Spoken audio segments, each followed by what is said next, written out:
Let's winterize this motorcycle.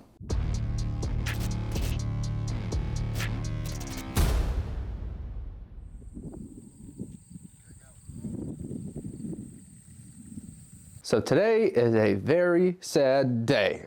We've got to winterize a motorcycle today, and that means the end of the season. So let's go through some steps to winterize this thing and get it ready for some garage unheated storage. I guess step number one, go on your last ride for the season.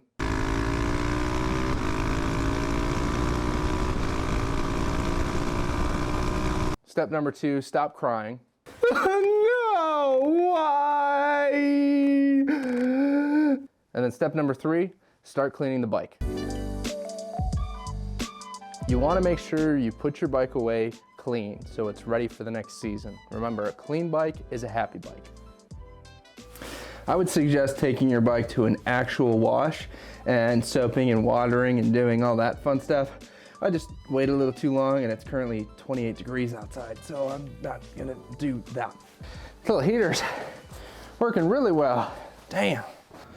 So now that we got the bike all cleaned up, at least wiped down in my case, it's time for some fuel stabilizer. So I have done a ton of research on what to use, and I used this K100 last year, which we all know what happened last year, but I think that was a bigger issue. But this year I'm gonna go just a traditional Stabil. So what I'll do is make sure this treats up to 10 gallons in this cute little bottle. 1 ounce or 30 milliliters treats up to 2.5 gallons of fuel. So if it's 1 ounce, 2.5 gallons, so if I did 2 ounces, that's essentially 5 gallons. I've got 3.5, so I'll probably need 1.5 ounces. So what I already did is I already filled up the gas tank to the absolute tippy top so that there's no room for air. And I'll put 1.5 ounces in here and run the bike for probably about 5 minutes so that I can run through the system. And then that's pretty much your fuel stabilizer. I'm not gonna, smog the motor or do anything like that. It's gonna be pretty simple because you only figure this bike's probably gonna be down until March. Hopefully, fingers crossed, if it's not freezing then. Yeah, let's get to it.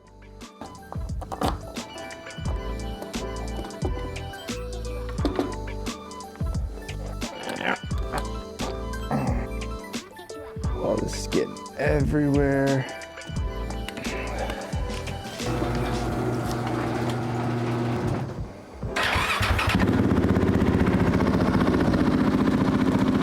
A few moments later.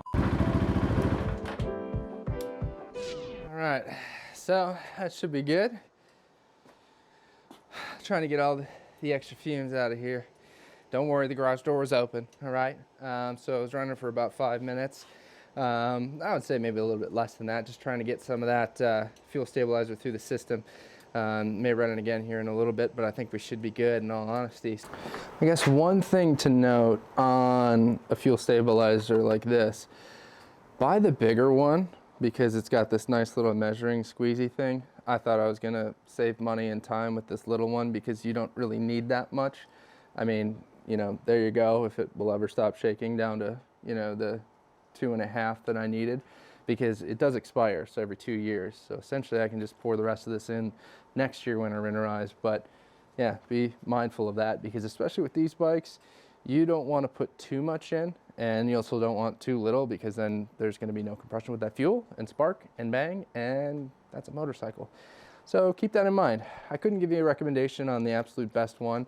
I know Fortnite did a video on it that everybody watched, and yeah, one of the clear winners is Stabil, but there's really no magic juice that you can use. Just a note. Now comes the fun part, or another part, I should say. I lost count by now.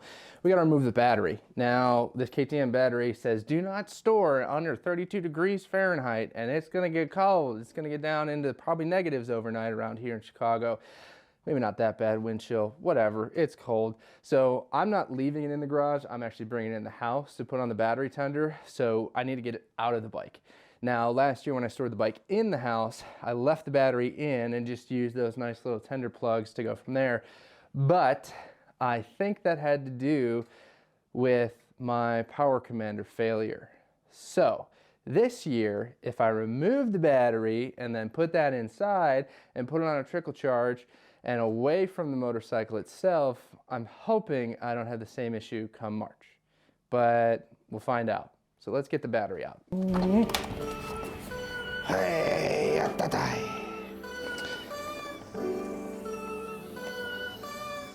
oh, don't drop. Don't drop. Oh, yeah. Oh, come on.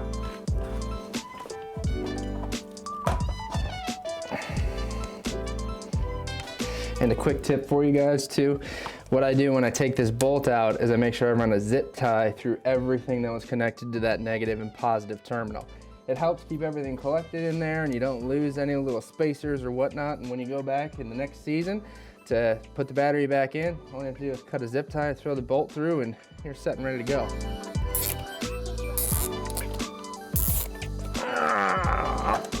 There she is. All right, next what I do is kind of an optional thing, is I take some WD-40 and a rag and I spray it down and I wipe down any chrome pieces. That's most likely specifically the forks.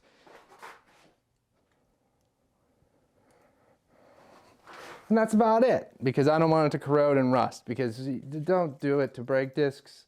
I mean, I've never done it. It just sounds stupid to me, so don't do that. But at least do any chrome pieces that you have. It really helps with oxidization, big words, as the bike sits over the winter. So just another tip.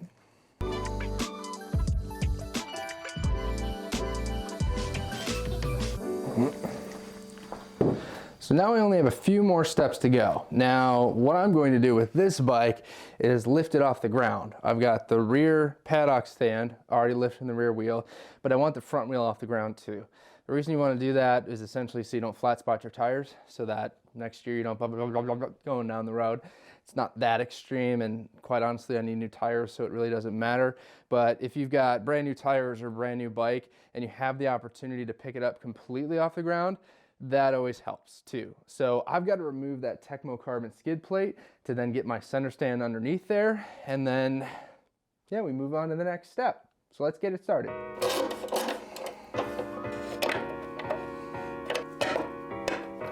Wiggle, wiggle. There we go.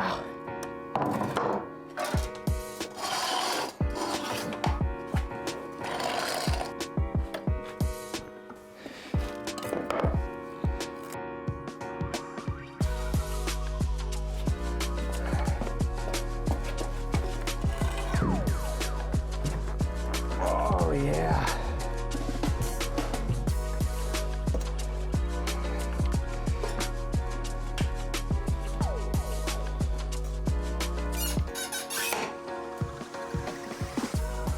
Let's say it's all right.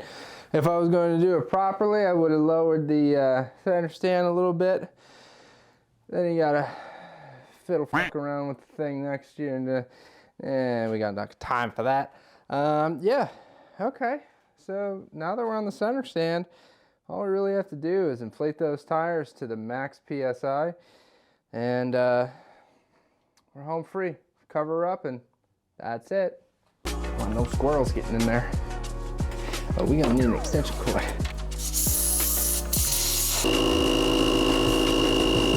Go.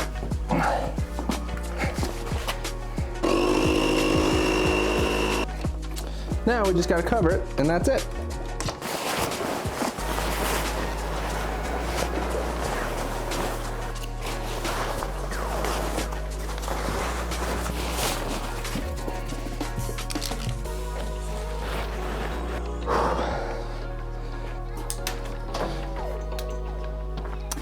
Well, guess that's it.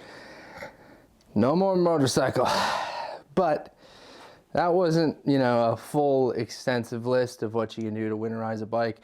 There's a ton more things that you can do for long storage. And quite frankly, you know, for me, it's probably about 4 months, maybe 5, maybe even less than that, depending on what the weather does. I mean, who knows? It's a gamble.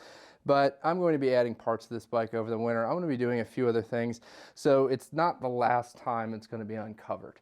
If it was going to be the last time, or I'm going to have it sit for 6+ months, I'm sure there's a few other steps that I'll do.